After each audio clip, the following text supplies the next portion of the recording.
Capítulo 11. Roma. 11.1. O povo etrusco. Reconhecendo as dedicações ao trabalho por parte de todos os espíritos que se haviam localizado na Itália primitiva, então dividida em duas partes importantes, que eram a Gália Cisalpina e a Magna Grécia, ao norte, e ao sul da península, os prepostos auxiliares de Jesus projetam a fundação de Roma, que se ergueu rapidamente, coroada de lendas numerosas para desempenhar tão grande papel na evolução do mundo.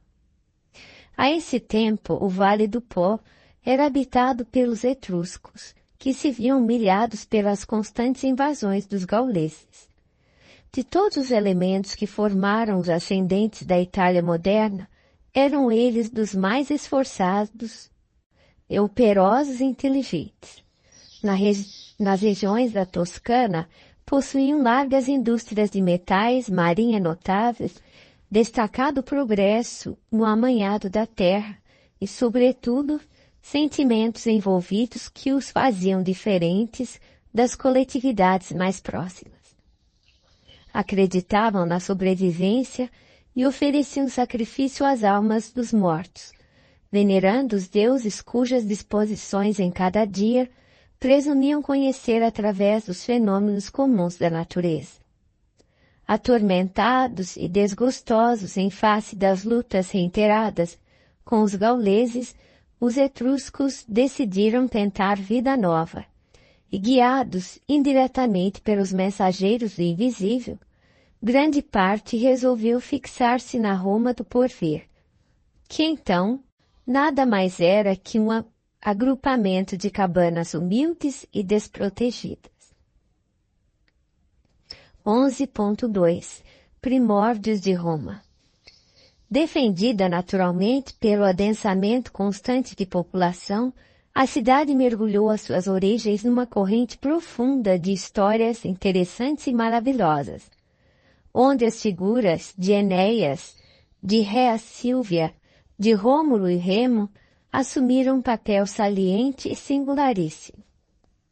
A verdade, porém, é que os etruscos, em grande maioria, edificaram as primeiras organizações da cidade, fundando escolas de trabalho, transportando para aí as experiências mais valiosas dos outros povos, criando uma nova terra, com seu esforço enérgico e decidido.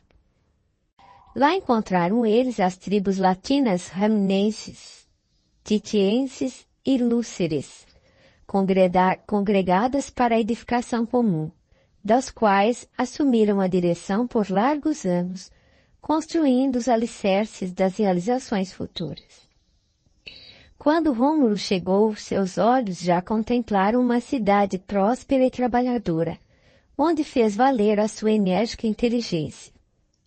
Mas não faltou à posteridade o gosto de tecer-lhe uma coroa lendária e fantasiosa, chegando-se a afirmar que sua figura fora arrebatada no carro dos deuses, com destino ao céu.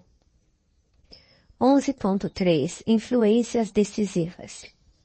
Desnecessária será a autópsia da história nos seus pontos mais divulgados e conhecidos, quando o nosso único propósito é esclarecer o entendimento do leitor quanto à direção do planeta que se conserva de fato no mundo espiritual, de onde o Cristo vela incessantemente pelo orbe e pelos seus destinos. Todavia, para fundamentar nossa asserção acerca das influências etruscas nos primórdios de Roma, somos levados a recordar a figura de Tarquínio Prisco, filho de Etrúria, que trouxe à cidade grandes reformas e inúmeras inovações em todos os departamentos da sua consolidação e do seu progresso, lembrando, entre as suas muitas renovações, a construção da Cloaca Máxima e do Capitólio. Seu sucessor, Sérvio Túlio, era igualmente da sua família. Este dividiu todo o povo da cidade em classes e centúrias, segundo as possibilidades financeiras de cada um, desgostando os patrícios, a esse tempo já organizados, em virtude de essa reforma apresentar-se dentro de características liberais, não obstante as suas finalidades militares. Onde, porém, mais se evidenciam as influências etruscas nas organizações romanas é justamente na alma popular, devotada aos gênios, aos deuses, às superstições de toda espécie, que seriam multiplicadas em seus contatos com a Grécia.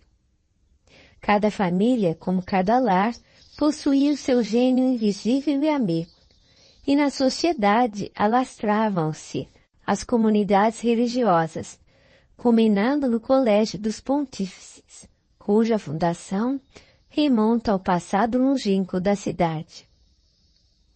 Esse colégio foi depois substituído pelo Pontífice Máximo, chefe supremo das correntes religiosas, do qual os bispos romanos iam extrair mais tarde o Vaticano e o papado dos tempos modernos. Os romanos, ao contrário dos atenienses, não procuravam muitas indagações transcendentes em matéria religiosa ou filosófica, atendendo somente aos problemas do culto externo, sem muitas argumentações com a lógica. E foi por isso que, com a evolução da cidade, o Panteão, seu templo mais aristocrático, chegou a possuir mais de 30.000 deuses.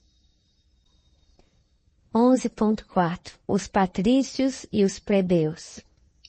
Depois dos últimos Tarquínios, que procuraram intensificar os poderes militares da realeza, proclama-se a República, que fica governada por 2 magistrados, patrícios, assistidos pelo Senado.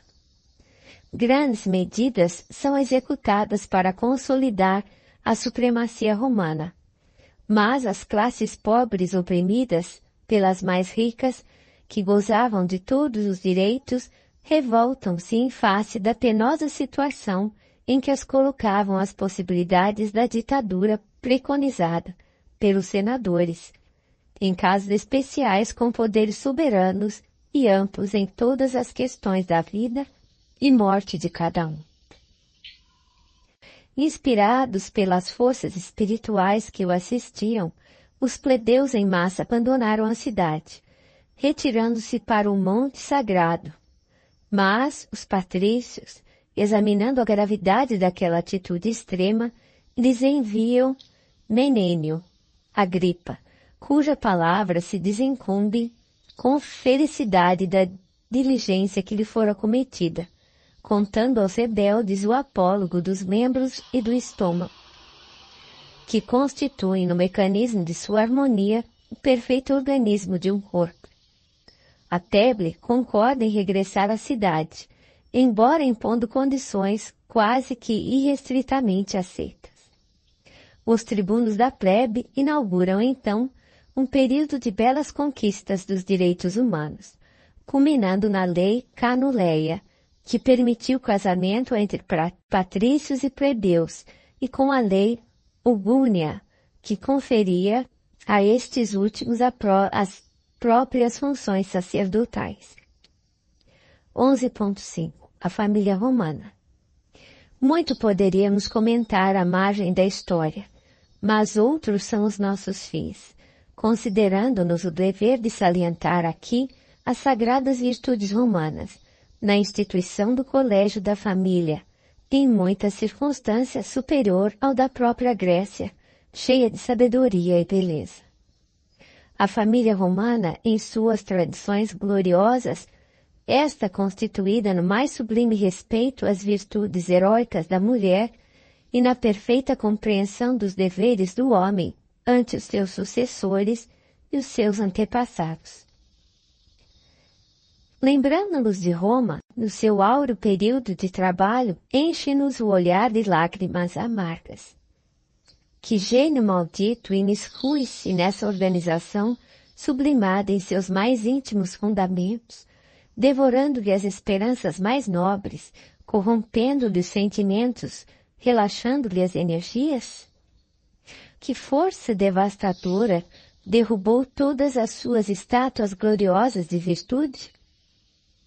Debalde, a mão misericordiosa de Jesus desceu sobre a sua fronte, levantando-a de quedas tenebrosas antes dos tristes espetáculos do seu arrasamento.